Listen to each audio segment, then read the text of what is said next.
Perhaps the most exciting thing about Llama 2 is that Meta announced it as an open source LLM and is pledged to continue open sourcing Llama in future variants as well. But what's it mean for a large language model to be open source? Well, that's not totally clear. With software, the definition of open source is set by the Open Source Initiative, the OSI, and it focuses explicitly on improving licenses which adhere to 10 specific principles.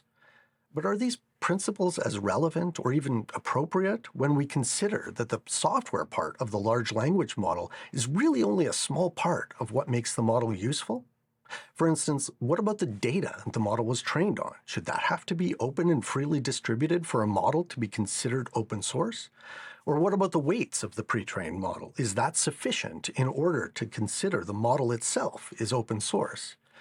These questions aren't well answered, but nonetheless, we're starting to see a more clear distinction that arises between models where the weights are available for download, like with Llama 2, and where they aren't, for instance with OpenAI's ChatGPT. Now, Meta certainly made waves when they released Llama 2 as an open-source large language model, and as I've said, they've doubled down on this and have pledged that future Llama models will be open source too.